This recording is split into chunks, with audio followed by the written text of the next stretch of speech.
Hello, and thank you for joining the Wilson Center today. I'm Shihoko Goto, Director for Geoeconomics and Indo-Pacific Enterprise, and also Acting Director of the Asia Program. Together with my colleagues at the WABA Institute for Strategic Competition and the Latin America Program, I'm excited to be able to introduce our conversation today on what role multilateral development banks can and should play in meeting some of the most urgent cross-border challenges the world is now facing. With temperatures across Europe and the United States reaching record levels right now, the debate regarding climate change is literally heating up. And climate change is likely to impact migration patterns worldwide even further. And whilst the worst of COVID may now be over from a healthcare perspective, many of the disruptions caused by the pandemic or made apparent by the pandemic still remain unresolved, from a growing digital divide, income divide, to name but a few concerns. There are no quick fixes to these challenges that know no borders, but what we do know is that these challenges require significant upfront and continued investment at a time when many nations of the global South are already grappling with significant debt burdens. So as we look at financing needs, the question is how institutions like the World Bank, the Inter-American Development Bank, and other MDBs can be part of the solution in addressing cross-border needs, and whether they can go beyond simply providing the necessary finances. The former president of Peru, President Francisco Sagasti, has recently published a report entitled Renewing the Multilateral Development Banks to focus on these and other issues. And I'm delighted that he is joining us today to share some of his findings. You can also read the full publication online below the screens that you see in front of you right now. Also joining us today is Alexia Latortu, Assistant Secretary for International Trade and Development at the US Treasury. And leading the conversation will be Congressman Mark Kennedy, who is Director of the WABA Institute for Strategic Competition here at the Wilson Center. So with that, let me now turn it over to you, Mark. Well, thank you very much, Shihoko, for your introduction and your leadership on these important issues. It is a real thrill for us here at the Wilson Center to have both President Sagasti and Assistant Secretary Latortu, two very luminaries to talk about really very important issues that we're facing in the world and in our nations, and how multilateral development banks can address those. So we're here to talk about how we reform multilateral development banks, or MDBs. But before we do, let's just pause and reflect on the fact that we're approaching the 80th birthday, the 80th anniversary of the World Bank, the first MDB. Describe in your words, what has been the most positive impact that multilateral development banks have provided to the world in that 80-year time? Maybe we'll start with you, President Sagasti. Thank you very much, Mr. Kennedy, and thank you very much to the Wilson Center for the time I spent there and the opportunity to reflect on these issues and many other ones. I think that as multilateral development banks and the World Bank approach the 80th anniversary, one of the most important things that they have done is to mobilize resources in a most unusual way, with innovative forms of raising finance and channeling it to developing countries, and also providing a set of complementary services of all types that have helped significantly many countries in the South to develop. Let's remember very briefly that they started with a mandate to reconstruct, after the war, reconstruct Asia and especially Europe. And then after doing that, they transformed the mission from reconstruction to develop. And this is reflected in the name of the IBRD, International Bank for Reconstruction and Development. Over these 80 years, they have suffered at least two major transformations.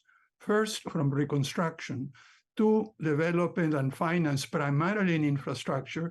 And then 20 or 30 years later, they moved just from infrastructure to social development, education, health, and many other areas like that. We are now poised for a third transformation of the multilateral development banks to take into account not only all those things that used to be in the remit, but also the issue of climate change, growing inequalities, and so on and so forth. So what we anticipate is, after this very successful run of 80 years, which now has led to about 30 worldwide institutions that share the same DNA, the same structure as the original International Bank for Reconstruction and Development, or World Bank, created in 1994. Those 30 institutions now need to make a further transformation in order to grapple with the challenges that we'll see during the 21st century. Great, fabulous. Assistant Secretary Latortu, any further insights on that great historical summary? Thank you so much, and thanks to the Wilson Center. Thrilled to be here today, and I can absolutely subscribe to everything the president just said. I might add just a couple notes. Number one, as just described, the MDBs have continuously evolved to meet the challenges of the times, and so it's quite natural that yet again now we're talking about evolution. Secondly, if we didn't have these institutions, imperfect as they are because there's no perfection on earth, we would have to invent them today.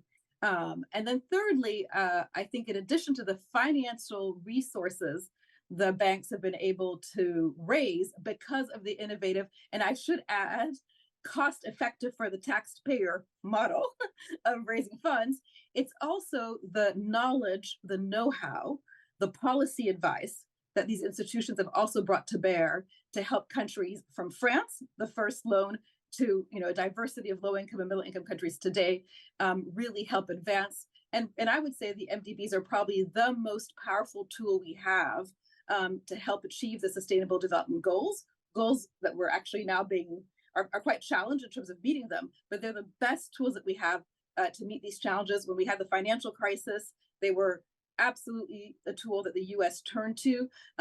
We look to the MDBs to play a strong counter-cyclical role, which is critical because crisis there will always be, unfortunately, on this earth. And I know that as the US, in addition to our bilateral tools, when there is a crisis, very quickly, one of the first ports of call are to the multilateral development banks.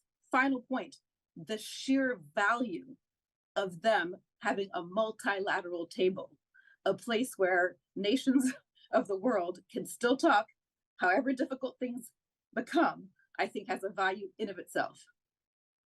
Many, many values we're getting from it. And as we've described, we're in sort of the third evolution of the MDBs. Are we fully there? Is everybody on board? Because as you think about it, it was originally, or in the second phase, really focused on dealing with poverty, extreme poverty, and rolling that back and boosting prosperity. And we've got challenges, because if you saw what Chihoko covered, all the list of things that we're facing with the pandemic and the impact of Russia's invasion into Ukraine, and the climate change, and the slowdown in world trade, rising protectionism, tightening monetary policy. These are all making it very tough for developing countries. And a recent report by the World Bank Global Economic Prospect said that as we head into 2024, that there is over a third of the poorest countries where their income per head is below 2019 levels. So we've got big challenges on the poverty side. I know for a period of time, there were those that were the most poorest countries not really happy to have any distraction from poverty alleviation. And clearly the countries that are most impacted by climate are very anxious that we address that. Do we feel that there's reached a consensus that we're fully square into this third evolution, and that the broader agenda that we just described is what everybody signed up for? Well, I think that you have to frame it in a slightly different way, Dr. Kennedy. when the bank moved from infrastructure to social development and poverty elimination and poverty reduction, it doesn't mean that they forgot, or the multilateral banks forgot infrastructure. They charted it in a different way. For example, to build roads, railroads to areas that would have the greatest impact on reducing poverty. So therefore, it's not that you move from one mission to the other and abandon completely the other one.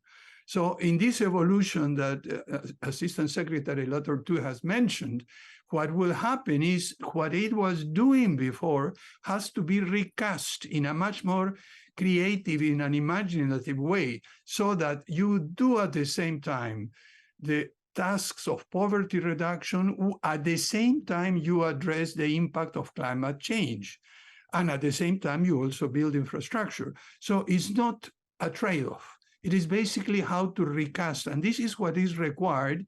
And that's the reason why the multilateral development banks, as you pointed out, and also Assistant Secretary Letter 2 mentioned, it's not just financing, although it's extremely important, and we know we must do that. It's all the other things.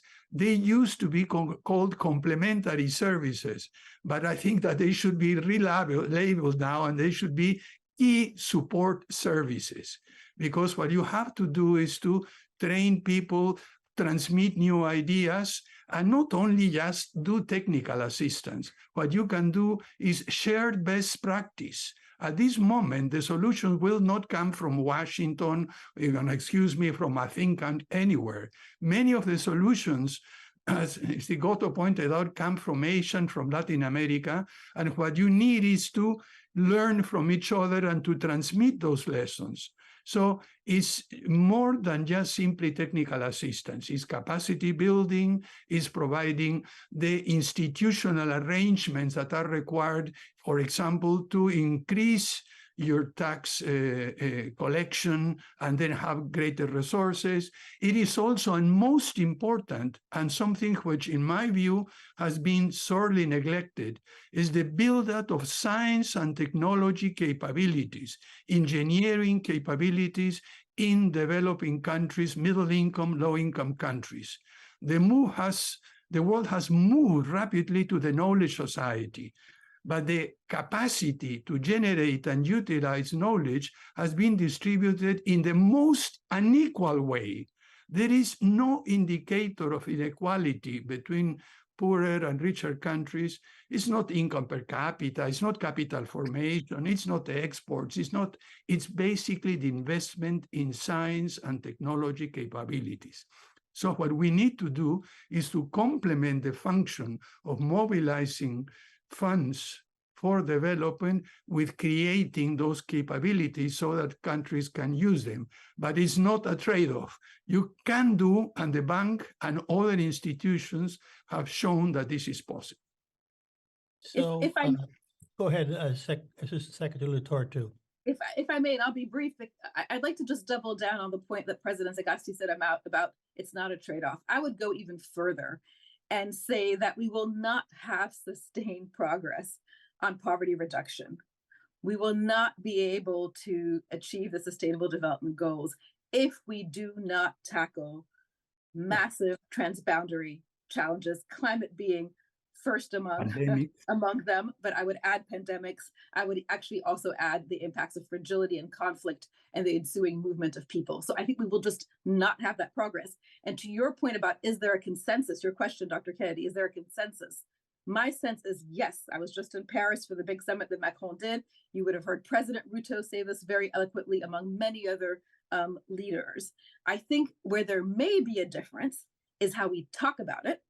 So maybe in more advanced countries, when we say climate, our examples tend to be more about climate mitigation, whereas lower income countries want to make sure that we're also talking about climate adaptation, which is a reality for the smallholder woman farmer today, in terms of how agriculture has already changed due to a changing climate. So how we talk about it maybe is a bit different. And then the consensus could be built on how do we tackle it? What are the instruments? What's the level of finance? What are the complementary services? That's where the conversation is, not on the goal.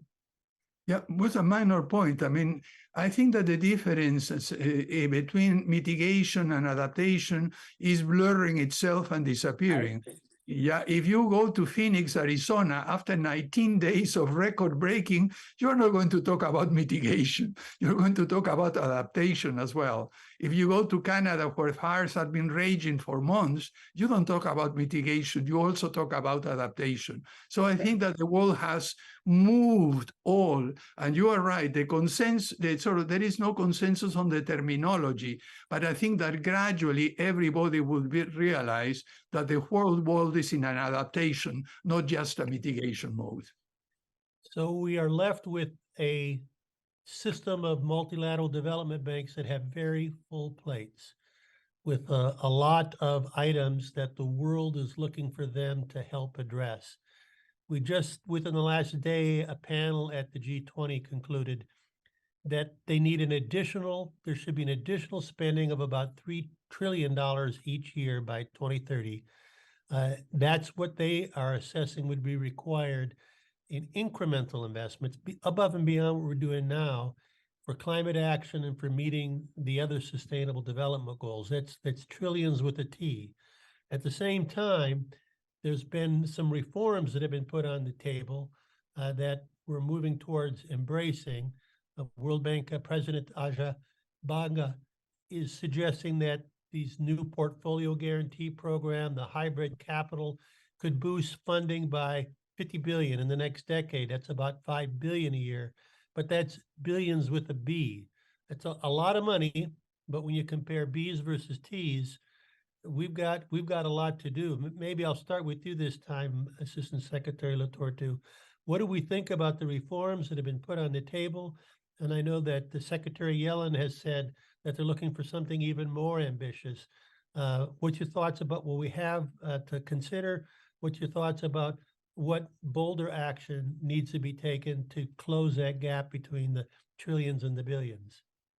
Thank you so much for this question, because it's been a top priority for Secretary Yellen, for myself, the entire Treasury Department, and I would say more broadly the US government, including the White House, to really pursue the call for evolution of the development banks in a very robust way. So we started about 10 months ago reaching out to other shareholders and said we really must pursue this evolution. Now, success for us will not come only through financing capacity, although financing capacity is critical. So we are looking at a whole set of reforms that start with, do the institutions have the right vision to recognize what we were just discussing, which is the intertwined goals of poverty, achieving the SDGs, and tackling transboundary challenges. Number two is the operational model fit for purpose, so that, for example, when we have a next pandemic, the system is able to respond in a much more nimble and fast way. And then, of course, we have the financing capacity, which is everybody wants to start and finish with the financing capacity. But I want to insist that we need to reform holistically all these elements to really deliver with and for countries. And when I speak to ministers of finance, they tell me the execution capacity to create results for their people and their economies is one of their major challenges. So again, the money has to flow through a system that's working. But I'll get to the money, since that's where you wanted to go, and say that it's clear that there is space, quite a bit of space, for the institutions to stretch their balance sheets responsibly. I say responsibly because I do believe that countries gain a lot of value by having the institutions be AAA, and by the institutions being able to therefore pass on their cheap cost of financing to the countries. How is there room? We've already seen quite a bit of work, and there is much more left. So you already cited, Dr. Kennedy, some of the examples. Number one is lowering the capital utilization rate of the institution. So the World Bank, for example, reduced its equity to loan ratio from 20% to 19%. That unlocked about $5 billion extra dollars a year, 50 billion over 10 years, boosting the bank's sustainable lending rate by about 20%.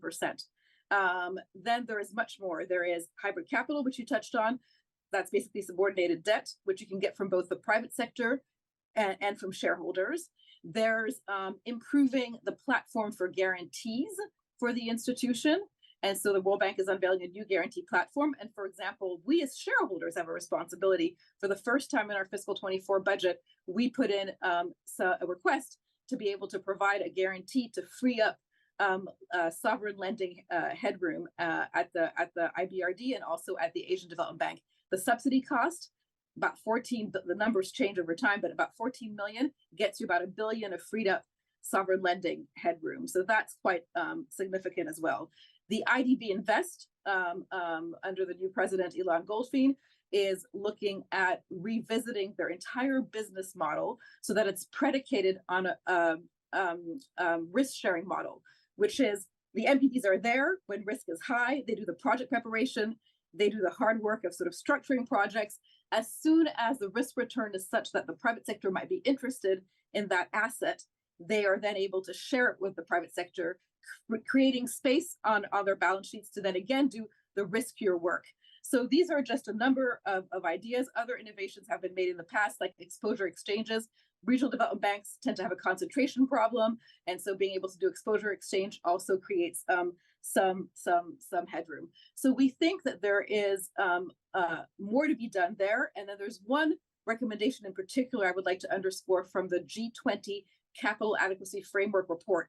That was a medium-term recommendation that was misunderstood by many. It was as follows. Is there a way for the institutions to incorporate a prudent share of callable capital into the capital adequacy frameworks of the institutions? Because the banks have paid-in capital and they have callable capital. We, the US, believe that there is scope to do that responsibly. I think it's a longer-term project that requires a lot of work with the banks opening up their books, the shareholders being very clear about how we account for callable capital in our budget systems, and of course the credit rating agencies understanding that there's way more scope to give more credit to the institutions with their callable capital, and that could unlock much more. Just in ideas that are already done or underway in the MDB system, we think there's $200 billion that could be unlocked even before this deeper work on callable capital. And then, of course, at each bank, boards must consider when and if there's need, even beyond that, for new resources. So I want to be clear, there's no taboo with the concept of a capital increase, but we need better banks, hence the focus, which hopefully we can talk about later, on the operating model, the incentives, the vision as well. And then you can have more resources flowing through a more effective bank, because ultimately we want impact. It's about impact, not just money. Well, we've clearly got a lot of options that we're exploring there that collectively can have impact. And President Sagasti, I'd like to have you speak about the annex in your report, where you talk about arranging for the provision and financing of global and international public goods. You know, we've talked about what the MDBs can do, but you spend a lot of time thinking through what do the regional players do? What do the corporates do? What can NGOs do?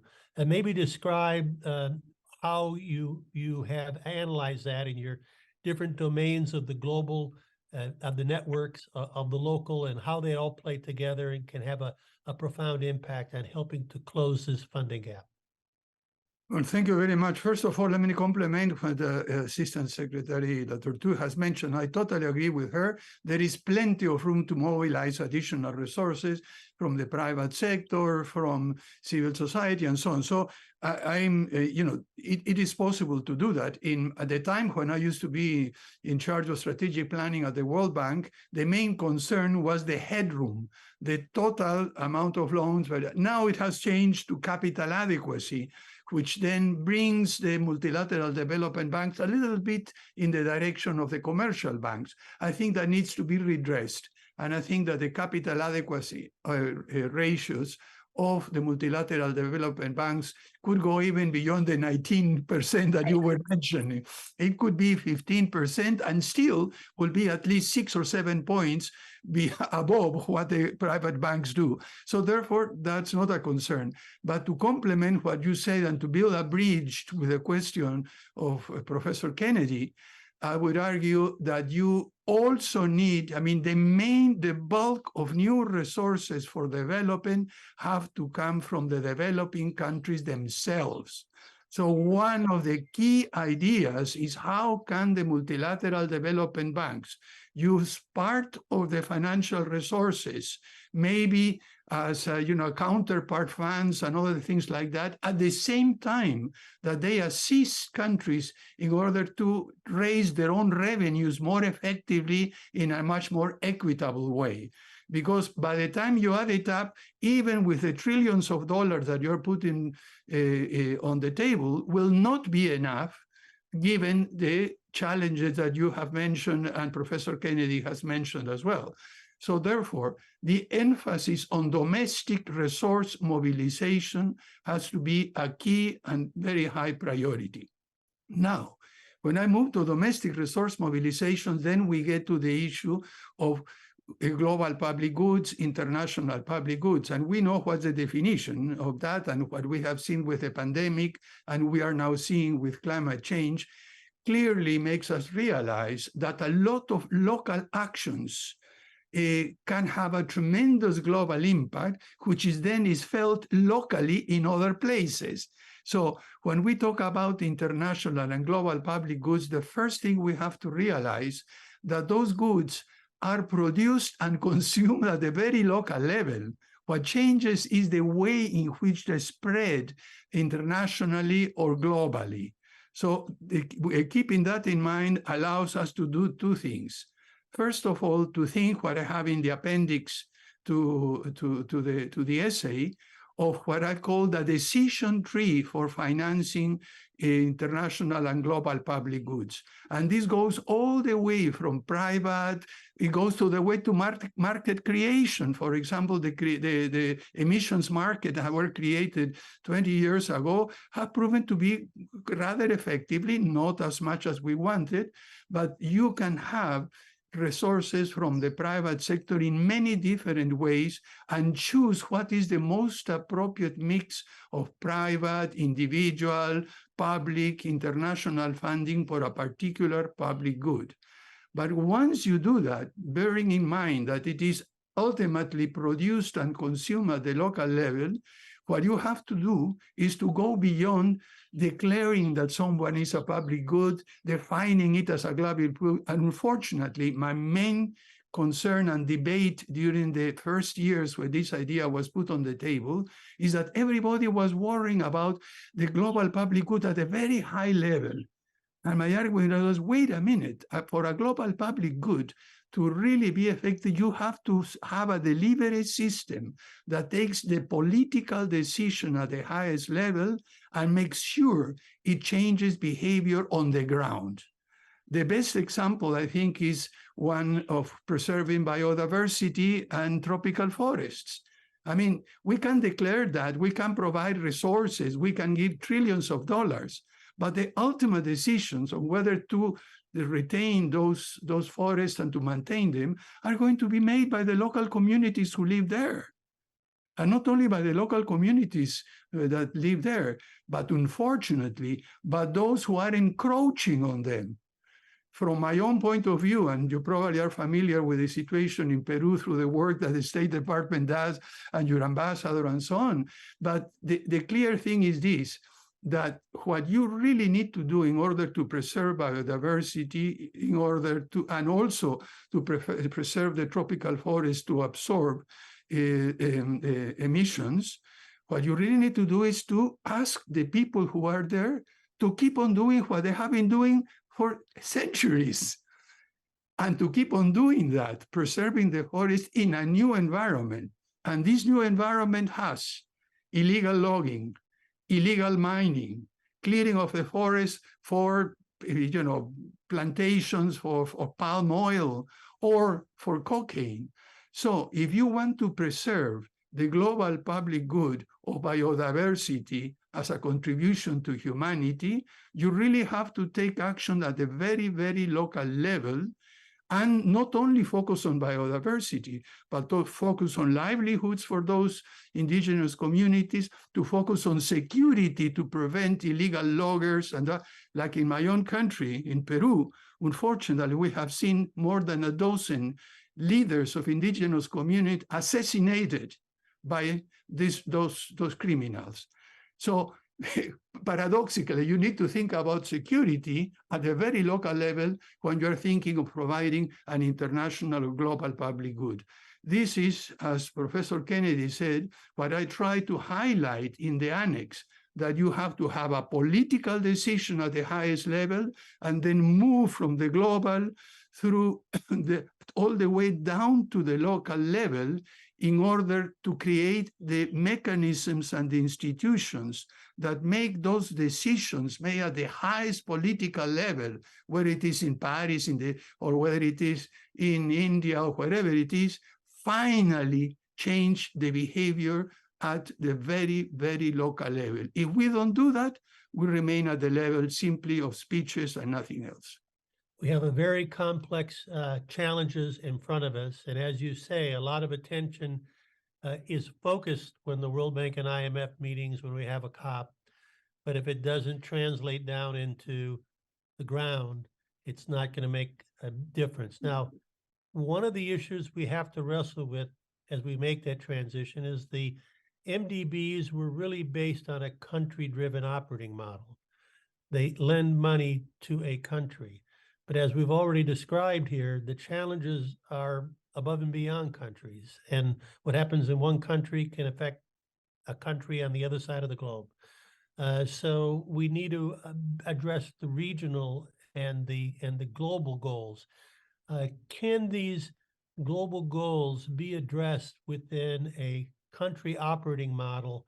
Let's maybe just try to address that question, Assistant Secretary Latortu. No, thanks for the question. And I actually think that the country model remains very relevant, and partly because of the reasons that President Sagasti just described, right? Global challenges don't sort of stay somewhere in the stratosphere. They land in countries and impact local communities. And so I think the idea of delivering through a country-based model remains relevant.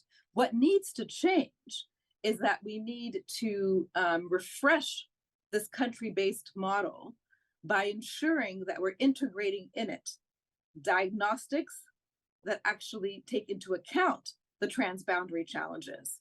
So we need at the project level, at the country strategy level, the negative, the positive externalities of these global goods to actually be reflected in the diagnostic work of the institutions. We need to be reflected in the results frameworks and in the scorecards, because that's where the incentive hits of the institutions. So that's one message I would make. And then I do think, and the essay touches on this, that there is scope for being able to do more in a more nimble and effective and efficient way, regional work. The banks are in different ways already able to do that, but certainly the ability to do regional programming, I think, will become more and more important. It's complicated, it's complex, but we need to get there. As part of MDB evolution, we've also proposed that the banks should be able to work more easily at two levels. One is the supranational level, right? So be able to lend, for example, to a COVAX. It took a very long time for during the pandemic for the banks to figure out how to work with COVAX. That should be really easy next time. And at the other extreme, be able to lend more easily to the subnational level, the municipalities, because often they're actually sources of innovation. So country-based model still works, but make it easier to work at these other levels as well. And then the final point I will make is linked to the issue of incentives again, which is how do you create incentives for a country that has multiple challenges to borrow for activities that will not only benefit them, but will benefit others? Because they say, well, maybe I should get some subsidy for this. It should be concessional. So I think being able to bring in a smart and targeted way additional concessionality for countries that are doing the right things in tackling global challenges is something that we're very open to. We've asked the World Bank to come up with a concessionality framework and principles so that we can guide the use of the scarcest type of money is the very concessional money. So we have to be very eagle-eyed about how we spend it well. And by the way, a lot of the examples of how we can generate new headroom, it is IBRD headroom, which is concessional, but it's not as concessional as grants or IDA terms. And so we have to also be aware of that. So bringing in that concessionality is important. The U.S. is trying to do our part. We're trying to contribute to the World Bank in a first instance to boost its capacity to provide concessional financing by using guarantees, buy downs of interest rates a bit with the headroom the guarantee provides, and then also some additional funding for IDA, which focuses on the low-income countries. Lots going on there, and I very much appreciate what you're talking about on the incentive for positive behavior. I know that that's more along the lines of a Millennium Challenge corporation that rewards countries that are focused on their own people, what we want them to focus on. And as I think about this, President Sagasti, one of the other things that you put forth in your paper was the hope for a system of MDBs, not just to act. You know, we talked about moving from just focus on the country to the regional in terms of how an MDB is approaching a geography, but also getting the systems, the IBRD, to work with the World Bank and others. Describe what you were hoping for there and what the benefits you think that would provide. Well, thank you very much for the question. Once again, I would like to sort of start with what Assistant Secretary de la Tortuga has done and then lead into your specific question. I think she's absolutely right. What you need to do is to provide loans at the sub-national level and so on. But then the difficulty I have discussed with my former colleagues at the World Bank over many years is that in order to preserve the AAA ratings, they must have the sort of assurance that countries are going to pay. But if you give a loan to a group of 3, 4, or 5 countries, and you know, then it becomes much more difficult to ensure appropriate repayment. But there are ways out of that. I mean, let me just indicate, I mean, some of you are familiar with the Grameen system, you know, by Nobel Prize that invented Mohammed Yunus a long time ago, which you provide a loan to a collective of women, as he started there, and if one of them doesn't pay, the other one solidarily paid for that, cover their amount. So you could begin, if you wish, a kind of Grameen approach to regional programs that go beyond just national borders. Second, you can create insurance mechanisms and guarantee mechanisms for that, and you can involve the private sector so that if one of the 4 or 5 countries involved in an operation sort of misses a payment, the insurance kicks in. Third, you can also have what we know very well, sinking funds or zero coupon funds. You buy all of the countries involved in the put a small amount of sinking fund, which then, as a trust fund, it generates interest, and that interest and the initial amount that you put over the lifetime of the loan allows you to cover the the repayment of one country that cannot do that. And then the final thing is to work as a system.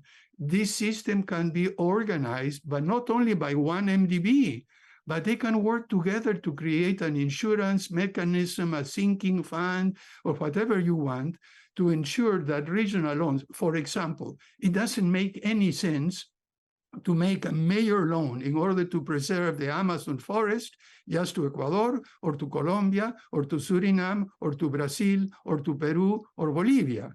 You know, because it's a joint effort. It's like a balloon. You move something here, it goes over there. So you need to have an integrated approach that transcends, as Secretary La Tortuga has said, national boundaries. But there are ways of doing that.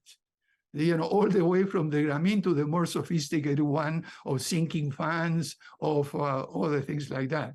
But ultimately, this requires the multilateral development banks to work as a system. I've been fortunate enough to do a series of studies on the whole group of multilateral development banks, to visit the Asian Development Bank, to work with Islamic Development Bank in one of their areas, to see, work very closely. Actually, I started working with the IDB in 1965, when I was still a student, and we had a student representative in the management board of the loan that the IDB gave to my university, the National Engineering University. For a full year, I began to understand the logic of operations of the multilateral development banks. And I know it is possible to work together. We have analyzed how they have done implicitly without even realizing they were doing that in Latin America. But this requires a very taxing approach, which is in the private sector is known as co-opetition, cooperation and competition. You need to work together, but at the same time, from the point of view of a borrowing country, and let me adopt that, I want to be able to play one bank against the other in some sense.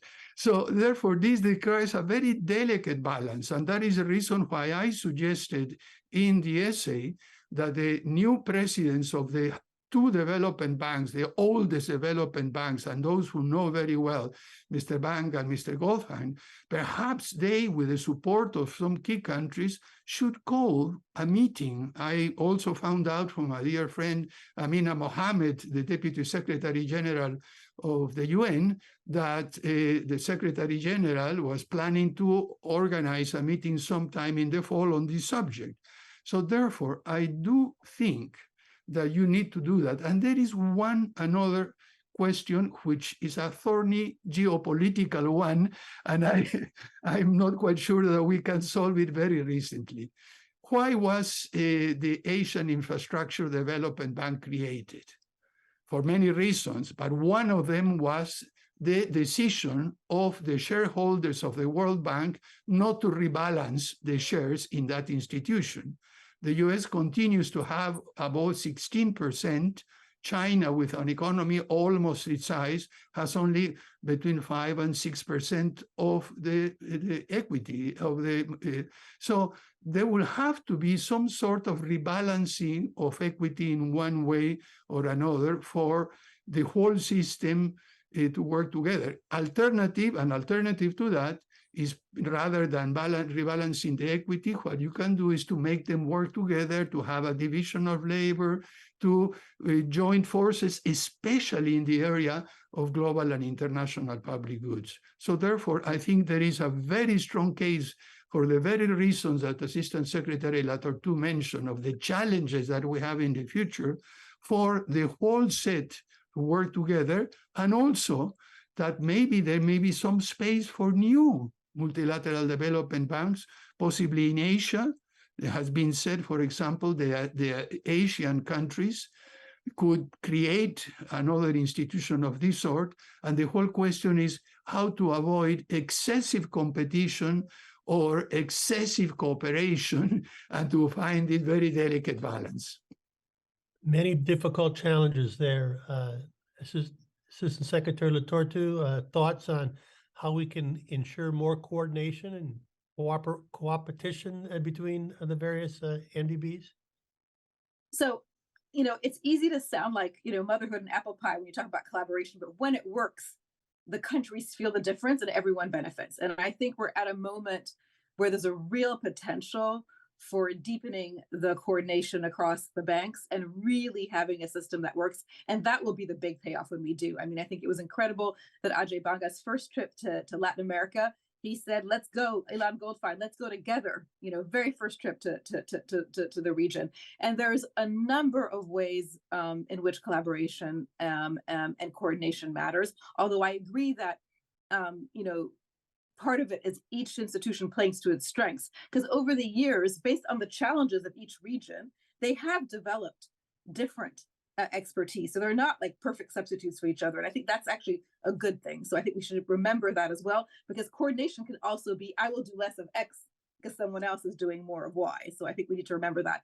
But policy, we talked about the importance of policy dialogue and aligning around policy messages to help countries, for example, in the climate space, draft really sound NDCs and develop implementation plans for the NDCs. I think that's an area for collaboration. Collaboration around standards so that there's a clear North Star and it's clear what we're trying to do. Paris alignment, there should be one methodology for what being Paris aligned actually means. in MDB projects. Due diligence, I think their scope to really be more effective. Do we really need to have every institution or 3 institutions, if they're the same project, all do the same due diligence? Can there be more mutual recognition of the work of other MDBs? There's challenges to that, by the way, but they can be overcome if the political will is there. So, and then there's programmatic collaboration, right? So at the country level, particularly, I think sector coordination works particularly well. So, for example, in the energy sector, we have really promising models around the just energy transition partnerships that are working in, countries that have significant coal that they're trying to get offline, and you can align financing resources, policy priorities, government ambition on climate and ownership together to really, in a much shorter amount of time, accelerate in a just way the energy transition in countries. I think your paper talks a little bit about the work of the MDBs, President, in areas of crisis and areas of fragility. I think there the bar should be incredibly high. You need to have the MDBs coordinating to reduce the transaction costs for countries. There's so much to be done. You need clear frameworks, clear how is each country going to play, each MDB going to play its role. And there's examples, whether it's in Bosnia, some good examples, I would say in Bosnia, that I think worked fairly well. I think there are other examples that are less positive. And certainly our aspiration is that Ukraine will be a positive example. And then I think there's also coordination in terms of these financial innovations. And you've just spoke about this, President, in that some of the big bangs around financial innovations will work better if you have joint MDB platforms, hybrid capital, the framework for that. If you're trying to bring the private sector in, each institution does not have to create its own framework. There can be one framework. If you're trying to mobilize private sector capital, which is such a big agenda for us, it's at the heart of MDB evolution as well. What we hear from investors is they want standardization. They want tools that make sense. They want scale of projects. They can't come in on tiny projects. How do MDBs create those pooled platforms and assets? I think there's a lot of scope for work there. And then my last point will be on domestic resource mobilization, which I was thrilled to hear you talk about. That is fundamentally, that's the end goal, and I think the work that's done to help create the domestic frameworks for sound domestic resource mobilization that helps create the productivity and the economic growth so that there are resources to be mobilized. Again, that sort of policy alignment from the banks is, I think, really critical. I know your paper talked about risks of what did you call it, the cross conditionality between the IMF and the World Bank, and you seem to have some concerns there. That was one of my, I was like, check as I was reading your paper, which I hope the audience all reads your paper, but there was once or twice only where I put a question mark. That was one of them. I didn't fully understand. You might, if we have time, jump into that. If you allow me, please, Professor Kennedy, this is a very important point that the Assistant Secretary Latortu has made, and I will get to it at the end. But before that, I think you have raised an important challenge. And this is, we are now in an epochal transition. We are moving towards the Anthropocene. We are change of epoch. It's not an epoch of changes. It is a change of epoch. The problem is that the development objectives, the visions, and especially the strategies to do that, to make that transition to the new, even the concept of progress himself needs to be thoroughly revised. And one of the things that the multilateral banks can do, and the international organization as well, is to confront different conceptions about what progress and development will be in the future decades. And there are very different perspectives, very different viewpoints. I mean, for example, let me just tell you one country that I know reasonably well, and my own one as well. We all thought, and when I was in Korea in the 1970s, we saw the process on which they managed to transform the science and technology, the industrial system, and so on and so forth. And we are, they took some innovations from Latin America. My dear friend Kumo Chung, the Minister of Science and Technology, really helped on that. We took some from them. But now, one of the things that we should learn in a negative way about South Korea is what happens with fertility, with the treatment of women, with gender inequality. In this whole process of development of Korea, something happened that women were left behind, to the point of now that Korea has the lowest fertility rate in the world. What happened? So what I'm trying to point out is that the multilateral development banks have all the countries with all their views. The World Bank has from China to, you mentioned, Bosnia, has everybody there. Regional banks. What we need is to embark on a very large and intensive dialogue. Because what worries me about and here I come to your question, of course, conditionality, and I have fought against that for the time I was at the World Bank 35, 40 years ago. Why? Because it imposes, a single way of thinking. The IMF is basically focused on balance of payment, on fiscal reduction, and that's what it should do, but it's not the only thing. Now, if you are going to think about poverty reduction, infrastructure building, education, and health, being subject to the constraints, and environment especially, subject to the constraints that are imposed purely by a fiscal and exchange rate and balance of payment viewpoint, you're going to miss quite a lot. So therefore, what I think in this an integral component of the multilateral development banks working as a system is to engage in an open debate and dialogue among leading thinkers in various institutions to figure out what is the most appropriate set of strategies for development. We know the general objectives. We all have the 2030 or Sustainable Development Banks, but the how to do it will vary from one country to another for the reasons that you have mentioned, capacity for, fiscal space that they have, and so on and so forth. So a final issue in terms of the working as a system is to promote that debate, that dialogue about development, which is sorely missing at present because everybody is going in one or another direction. I follow the literature very, very, very closely, and I have done it for a long time. And as Raúl Prebisch used to say about Latin America, I think it's also applicable to the world. For the first time in history, the ideas are behind the facts. For the first time, our theories are running behind practice. We really need an imaginative way of thinking about new conceptions of progress, new conceptions of development, the role that knowledge will play in this in the future. We have seen what AI is doing, and this requires a very intense dialogue. And the only place where I can see it can happen in a productive and effective way that can provide finance, that can provide key support services, and can provide global public good is the collection, the whole, hopefully drifting towards a system of multilateral development banks. Can I do a quick two-hander, but I promise to be super quick? Okay, so super agree with you. I think we've learned a lot. It's not only about growth, it needs to be inclusive, it needs to be resilient. I think we've learned a lot. There are mechanisms that exist. Like, I think we actually also need to align and focus right now, because we need to implement with urgency. So the heads of the development banks meet already. I used to go to these meetings as a Sherpa when I was at the management team of the EBRD. I think the issue is what they spend their time talking about. And so I think you don't need to develop all kinds of new fora. I think it's like summits. It's like summits.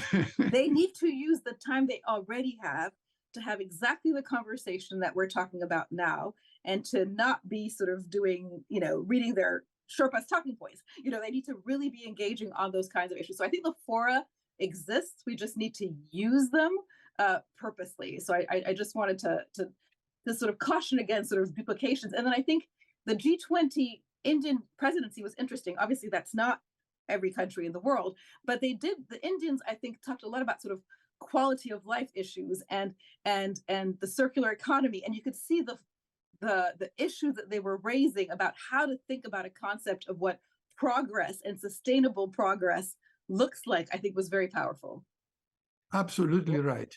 Lots of good conversations. Let me just foot stomp on one thing that you said, Assistant Secretary Latortu, which is the getting some commonality. Because when we talk about collaboration, if it gets down to the level of two different sets of due diligence, two different sets of legal documents, I mean, that's one of the biggest impediments from bringing in another bank to collaborate with you, is if you can't have common documents, common processes for due diligence. So getting some group to sort that out amongst the entities, I think, is a vital component to getting to the system of systems. So I just wanted to absolutely agree with what you said there. But I want to take us down to a next level. We haven't really talked as much about the development financial institutions, but there are many institutions out there that could collaborate. And they don't have, our Development Finance Institute, DFI at the US, doesn't have the reach into understanding what's going on the ground that the Inter-American Development Bank has, or the World Bank has. And so if there was more collaborations, what can the DFIs do from the various countries to really help with this system of systems, make it even more effective? Either one of you. If you allow me to go first, I think that you are not entirely correct, Professor Kennedy, because the UN systems have a very, very strong field presence all over the world.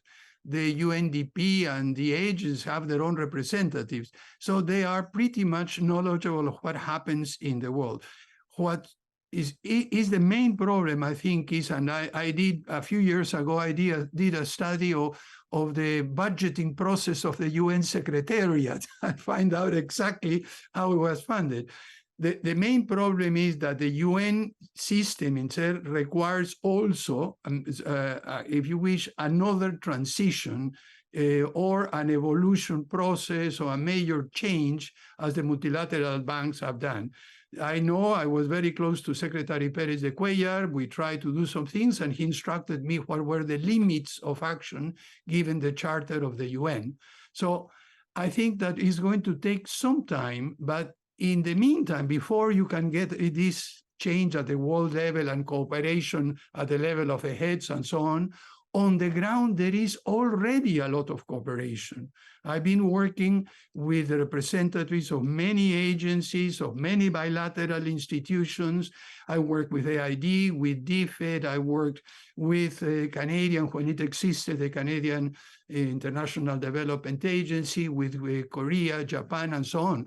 The problem is, at present, there is no one at the local level who can really have a mandate to call upon them and to convene them. So the point would be, this is a case if there is an agreement at the top level that one or another person will have the convening power to organize what happens in the field between not only the MDBs, but also all the UN agencies and bilateral institutions, a lot could be achieved. This is already happening to a limited extent in some areas and in some small groups, but it could be done, as you point out, Professor Kennedy, in a much more effective, significant, and determined way.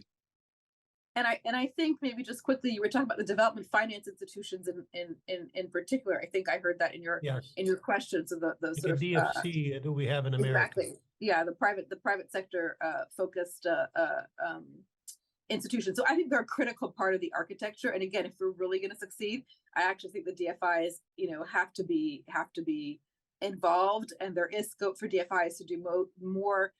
First of all, with each other, and then also with the MDBs, and that's something that we're pursuing. Certainly in Latin America, for example, we brought together, IDB Invest. We brought together the IFC Latin America with DFC to actually think about sort of where they were complementary to each other and how they could do more work together. So I think that's critical. There's a group called Finance in Common that has identified sort of 400 public development banks, so also at the regional and national level, they're part of the ecosystem. So for example, do they have net zero aspirations? Like, I think that's a real sort of policy question first and foremost, but if they did, then that again would give us a starting point to sort of work towards the same goals together. So I think there's work to be done there. And then at the country level, I do think there's various kinds of country platform mechanisms that can get these different players with the government and their strategies at the center rowing in the same direction. I happen to be a particularly big fan of sector-based platforms. I think sometimes they're more focused and more sort of action-oriented than broad country platforms that sometimes can just become so, unwieldy that there's nice conversation, but not as much action. But there's no one model. I think you can be open to different models of country platforms. On this matter, I mean, I think it's extremely important to think of the private sector. When I became president in Peru, we had quite I wouldn't say a fight, but certainly a lot of misunderstandings between the public and the private sector. In order to deal with vaccines, in order to lead the vaccination process, we were able to bring all of them together, as you point out. But one thing that has worried me a little bit, and perhaps it is just a question of a word, Professor Kennedy, the word de-risking private sector's investment. And I have been in some meetings, one of them in the Wilson Center, in which the emphasis on de-risking private investment was made over and over. And I feel a little bit uneasy about that, because the multilateral development banks are not in the business of guaranteeing private sector profits. The private sector has to run risks. And the question is, how do you make those risks more reasonable? So even in that question of private-public sector that you raised, Assistant Secretary Letter 2, I think you have to be very careful of what type of mechanisms that you use in the field at the practical level to make these things that must happen in order to make them happen. But I think it's... Go ahead. I was just going to say, so I think that caution is what I grew up thinking about, so I understand it. But the reality is we're not going to reach our goals without the responsible private sector. Absolutely. Right now, if you're a rational private sector actor, you're sitting on 6% at home. You have to go to somewhere you don't understand. You have to convince your board. I mean, there's no reason to really move.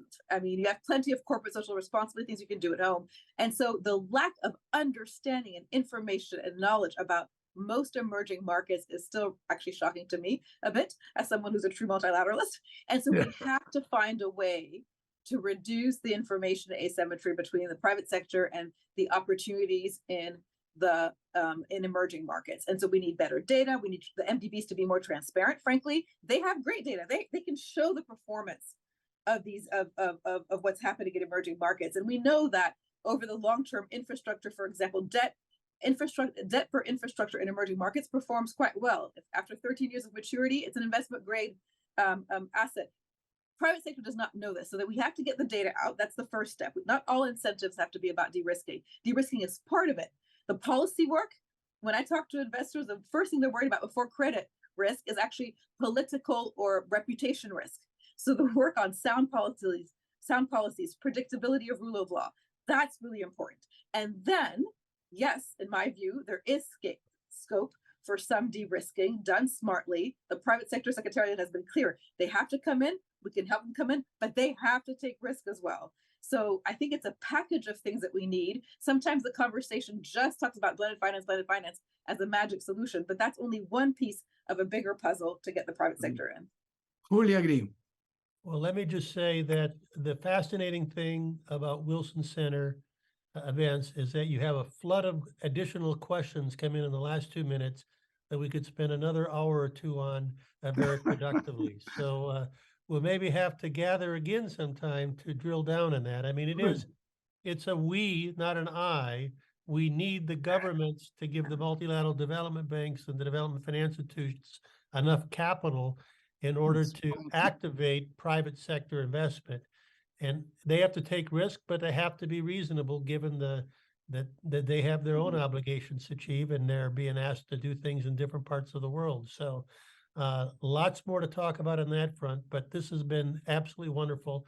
I would just say at the WAB Institute for Strategic Competition that I'm very pleased to lead, we drill down on all the questions that were just brought up in the last 3 minutes, and we will continue to explore them, because what we've talked about here is very important. This is going to impact the future of people around the world, address the global challenges we share, the regional challenges, and those that come down to the local level. So I want to thank you both, President Sagasti, for being with us today, but also being with us at Wilson and making that important contribution of the publication you provided that you can find on the Wilson Center website.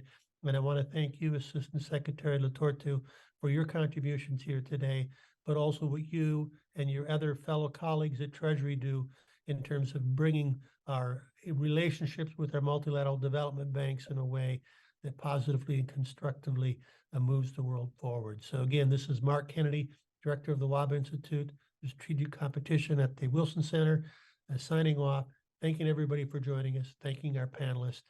Stay tuned to more in the future. Thank you all.